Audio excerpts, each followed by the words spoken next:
Get ready for a world of pain!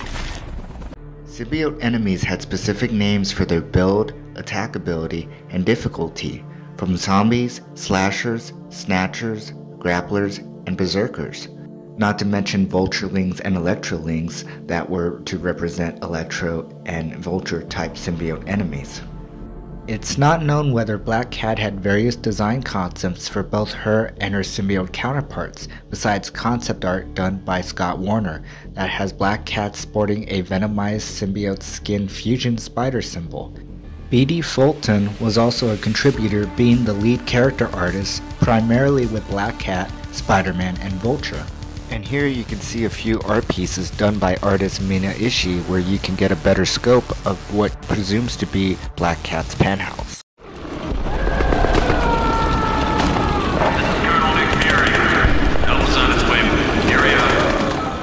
Nick Fury was supposed to be a part of Web of Shadows, as his character face icon is shown in the prototype beta build and has audio dialogue from the sound design. Not only that, female shield soldiers might have been potential allies, as they were also illustrated by Mina Ishii. Since Marvel Ultimate Alliance 2 was also published by Activision, they decided to take the Web of Shadows design and implement it into the game. My only guess on why Nick Fury was removed comes down to probably an overload of the character being used in other video games published by Activision. From Spider-Man Friend or Foe, which came out a year prior to Web of Shadows, and also had a symbiote-type invasion, however on a smaller scale. And Fury being featured in Marvel Ultimate Alliance 2, which came out a year later from Web of Shadows. Brandon Luyen did a few images of painted in-game screenshots of buildings featuring the symbiote hives. Going back to the beta prototype Red vs. Black, artist Todd Pound contributed and was responsible for interface design, gameplay flow, staging action scenes and cutscenes, as well as recommendations on the general style of the game. We can see a lot of this from early sketches of the interface design to various gameplay moments. Todd Pound did a few storyboards of the Mega Venom final boss, particularly the cutscene right after the battle that initiates the QTEs, which was later keyframed and worked on by artist Nate Horsfall for about a week. As Todd puts it, I designed a cutscene to emphasize the location, scale, and threat, but in a homage to the comics. I had Spidey web up the beastly creature just as he might to a thief. We ask that you entrust S.H.I.E.L.D. with your safety. As trained professionals, we are prepared to engage any enemy or threat, be it alien or domestic. Please help us! Those creatures are everywhere! A snippet from Vincent Riley. In the game there is a file called Megamap that contained how the world streamed and how it was broken up. It was causing issues, I don't recall what, and the idea of it as a Spider-Man villain cracked me up. Instead of Nick Fury, Black Widow would be the main figurehead of S.H.I.E.L.D. and went through a few design changes from initial concepts. Vincent Riley, who did illustrations, says short hair was needed for the character because it was difficult to do long hair in video games at that time, with how hair flows and how unnatural it can be and how stiff a lot of the character models were in Web of Shadows. For example, Black Cat with her ponytail, which was easier to animate. The studio heads also had a keen liking to Frank Miller's Black Widow design.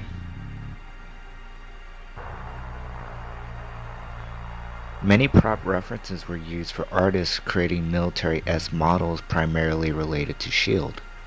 Vulture had some unused concepts, one of them done by Scott Werner with a variation of Vulture's suit in Kingpin's forces red and black colors, and an unused symbiote Vulture design was done by B.D. Fulton, which was later replaced by Werner's design seen in the game. Vulture's symbiote design was a traditional Vulture green with some Electro-esque powers on the wings. The Vulture model was also being placeholders to the Vulturelings when it came to the mocap animation with the cinematics done by Nate Horsfall. This environment art here done by Vincent Riley shows off a more destructive-like collateral damage effect to buildings, and also presents an early look of the game's layout, like how other allies you could call and summon for support would appear in the layout. Going back to the milestone build, There are missions where a bunch of Spider-Man 3 stylized Venoms are to represent swarms of symbiote enemies, and the same goes for Kingpin's Goblin enemies, which are depicted as Harry Osborn's New Goblin Spider-Man 3 game model. Something that I cannot find all too well is concept art for Wolverine besides some few pieces. One thing that I did notice and found was some early first look screenshots that I remember seeing back then of symbiote Wolverine, Venom, and even symbiote enemies having different details of color shading to what they would eventually turn out to be. Wolverine and the symbiote enemies having a dull black color, while Venom suiting more of an ultimate purple style look. Mostly certain that Iron Man was supposed to be for Web of Shadows, as there's art from Scott Werner that was included in the Milestone build, but I think was not included because of a Sega legal rights issue. Same goes with Daredevil, which Scott Werner's art of the Man Without Fear can be seen in the final game with little hints sprinkled in here and there, and even a team-up option shown in the Milestone build. Atomic Monster Labs did an animatic of the destruction of the SHIELD helicarrier, with many of the characters' point of view. Daredevil was replaced with Wolverine, which makes sense since I think you originally were supposed to battle Daredevil at Hell's Kitchen in the game, not sure if he got a symbiote look. Brandon Louis states that the concept for Web of Shadows started with the central idea of a symbiote war. The nature of those creatures have been explored in different ways over the years. One standout story was the Reign miniseries, in which New York is faced with a mass symbiote infection. We felt that a Spider-Man game set in an apocalyptic New York overran by symbiotes would make an awesome seeding for a game. Not too much concept art with Rhino that I could find, but there's some art for Rikers Island and the maximum security prison, and for the character of Tinkerer, with some 3D art models done by Mark Korbin, all resembling the same look as in the game. There's also an animation of Tinkerer being affected by something. There's also a detonator piece done by Mina Ishii that I suppose could have been how Kingpin's forces were going to blow up the courthouse. Not entirely sure to be 100%. The character of Moon Knight had some concept pieces done, one of them done by B.D. Fulton, which his was transformed into a symbiote piece, presumably done by Scott Werner, which never made it into the final game. A few art pieces of Moon Knight's Moon Crescent Mooncopter ship was also illustrated by Mina Ishii. Electro for the most part had a streamlined look. Can't find much else for the character besides a Vincent Riley art piece that he did for Electro, but it's not entirely sure if that was for the video game.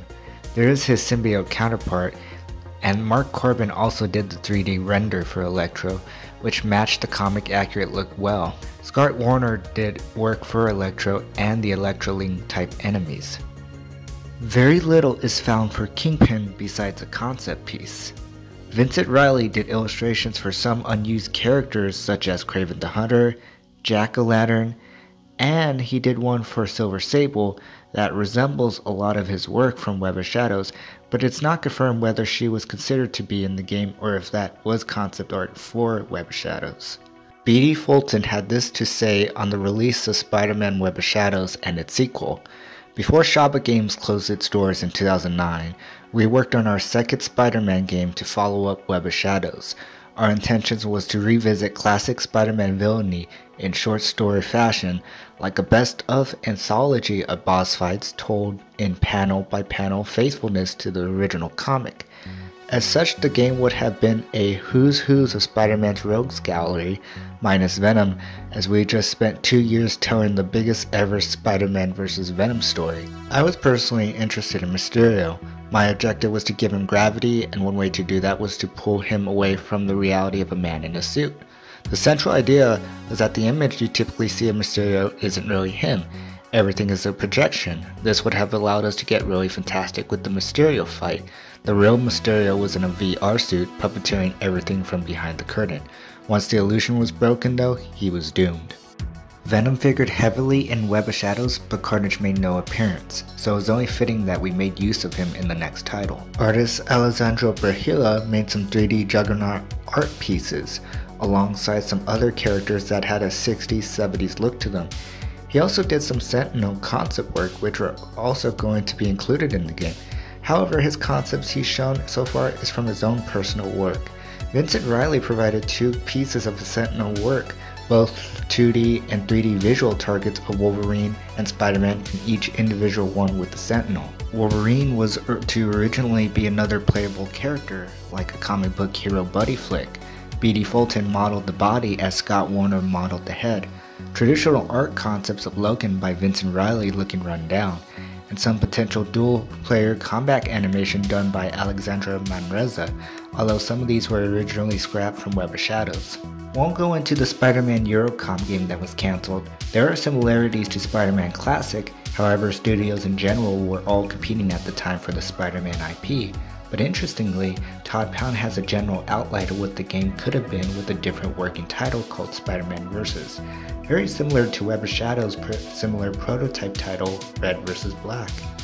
Finally, Scott Werner had a few concepts of Green Goblin, Doc Ock, Shocker, and Vulture, most of them listed as classic on his DeviantArt, ArtStation, and Flickr pages. The Shocker one mentioned in a comment came from an aborted Spider-Man game. Sadly, Shaba Games closed its doors in 2009, and with Beanox taking over, many of these concepts would lend way to Spider-Man Shattered Dimensions.